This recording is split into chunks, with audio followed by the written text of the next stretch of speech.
Welcome back to my YouTube channel. My name is Chelsea Fuss. I'm a floral designer, floral instructor, and flower arranging author.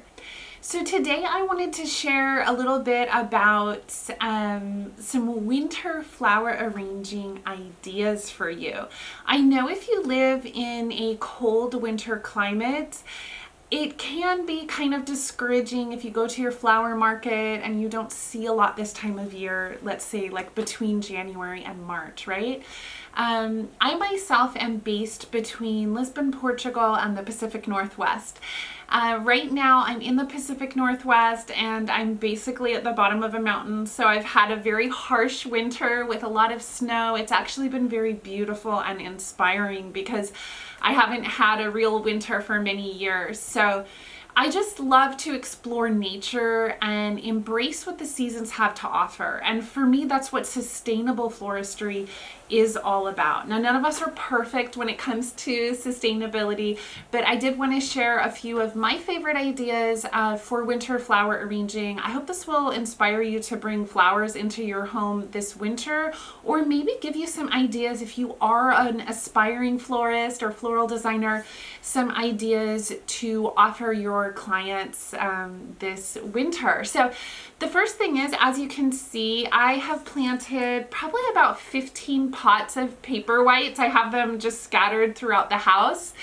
And some of them were in north-facing windows. So you can see they're having a slow start. This one was a little bit abandoned, but that's the beauty of Paperwhites. They're very low maintenance. So, you know, others like these big Paperwhites were in a southwest facing window.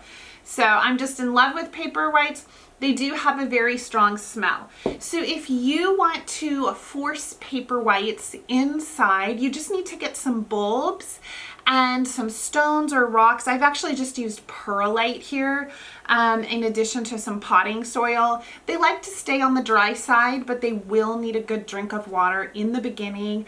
And just they need to be in a window. And depending on which direction that window is facing, you know, they will either grow a little bit more slowly or a little bit more quickly, as you can see here. So you can try this project with basically any bulb. You can do this with tulips, hyacinths, daffodils. You can also just buy them already planted. And I like to do both. This is something that when I had a flower shop, I offered my clients all the time. And I like to, as a sustainable florist, just get my clients thinking about new and different ways to embrace the seasons. A lot of sustainable floristry is educating your clients. And one way you can do that is by having beautiful offerings in the middle of winter. So the next thing on my list are forced branches. Basically, this is when you bring in fruit and flower branches inside during the winter and force them to open early. Okay, so you can also buy them already forced, like at the flower market. I know in the Pacific Northwest you will see quince coming up in a few weeks, and that's always a beautiful one for large arrangements. But you can actually force them yourself at home. So first of all, you can experiment with the type of branches that you use for this. The ones I've personally had a lot of success with are apple, peach, cherry, red twig dogwood is a beautiful one. You can even use lilac and crabapple. So this is a really fun project for winter. Now it will require a little bit of patience, but that's sort of the point of winter, is things go more slowly and we are waiting with anticipation for these beautiful blossoms and leaves. So with the branches, the first thing you want to do when you go out to clip them is to look for branches that have kind of these bulging buds. What happens is the flower starts to form, okay? And then the plant goes dormant. And you do want to leave enough time for it to actually go dormant. So, you know, wait until you've had like 4 to 6 weeks of, you know, frost or freezing temperatures. Okay, so, but typically in January, you're fine to cut them. And what you'll do is go ahead and clip them with some hefty Felco pruners or something like that. Bring them inside, and if you can give the branches a warm shower, that'll be fantastic, okay? And then you want to clip the bottom of the stems underwater if you can, or dunk them in so they're wet when you cut them. But use my method for woody stem cuts, which I'll link to up above. It's just a short reel that shows you really close up how you can cut the stems so that they're taking in enough water. Okay? And then the next thing you'll do is find a vase, and actually the branches still look really beautiful at this stage. What I like to do for that really cozy winter effect is to add these branches in pitchers or ceramic vases or glass vases. And then what I do is combine them with bowls of clementines and candles and make beautiful little vignettes that are very, very cozy.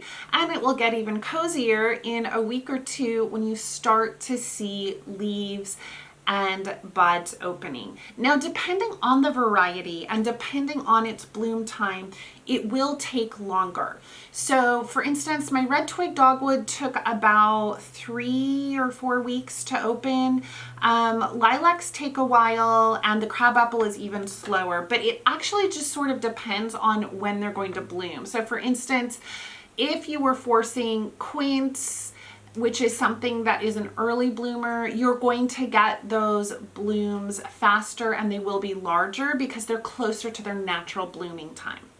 I hope that makes sense for you. Like I said, I have the Save DIY over on Instagram, so you can check that out. And this is a beautiful way to bring the anticipation of spring into your house, and also to just embrace nature as it is in the middle of winter.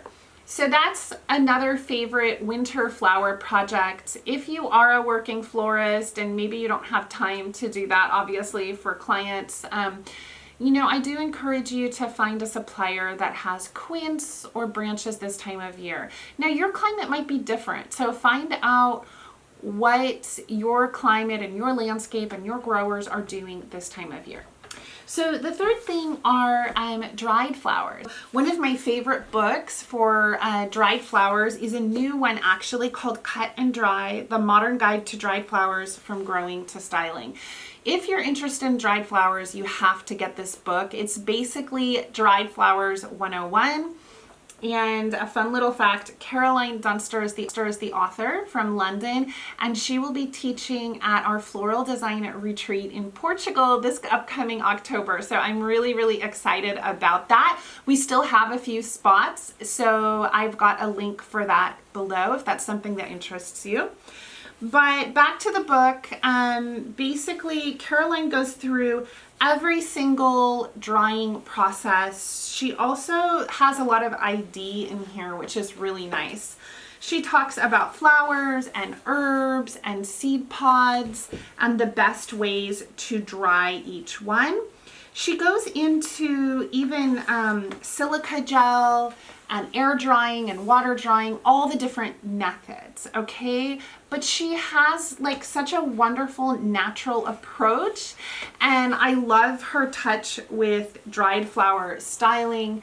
It's very simple and beautiful and modern. You know, I started out in dried flowers. That's how I started with floral design. So I love seeing some updated resources on this because I was doing a lot with dried flowers back in the 80s and 90s. So it's fun to see, you know, how that has evolved and that we can do it in a much more natural and effortless way now. So if you're an aspiring florist, if you want to become a florist, or you just love floral design and to create beautiful flower arrangements at home, and you like dried flowers, you definitely need Caroline's book. So I'll put the link for this down below. Let me know if you have it and if you like it. And then for more winter project ideas, I wanted to share my book, Field Flower Vase. A lot of you might already have this, but I wanted to reference some projects and page numbers for you in terms of winter projects. And we have the dried hibiscus garland, which is super fun and easy. This is something I actually used tea flowers for, flowers that were meant for tea sauna infusions. And then in the bedroom section, we have the Rose and Peony Potpourri. I give the full how-to in the book, and it actually teaches you the pro way to make potpourri. Okay, we're not microwaving any flowers here. And I give you all the secret ingredients and methods to make long-lasting potpourri. I like my potpourri really, really simple. And I just think it's more modern that way. But I actually still have the potpourri that I shot from this book, and it still smells amazing. So that's a beautiful way to capture sort of the essence of your summer blossoms in the middle of winter.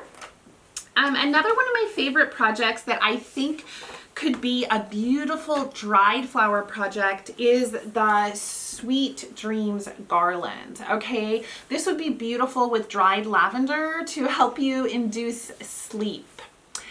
Another project in the book is the Tisan wreath, which is geared towards summer in the way that it's written in the book, but you could actually do this with dried flowers. You could use them for culinary purposes, like in cooking, or for your herbal infusions in the winter, which I think is just so cozy. So if you have some dried mint, dried lavender, some different herbs that you like to use for teas, you can create a wreath with them to hang in your kitchen. And I think wreath making is such a great way to embrace the season as well. I go over wreath bases in here, but any wreath base that you use for Christmas, like your natural grapevine wreaths, you can go ahead and reuse those for your dried flower projects in the winter. So I hope these ideas have been inspiring for you to bring some floral joy into your house this winter. And thank you so much for joining me here on the channel. If you are interested in like free flower workshops, tutorials, or maybe you're even an aspiring florist and you would like to work professionally with flowers, I have a whole lot of videos about all of these things, so go ahead and subscribe. And if you want, you can sign up to my newsletter so that you can hear the latest offerings at my flower school. So thanks again for joining me. Happy 2022, and do let me know if you try any of these projects. I will see you in the next video. Bye!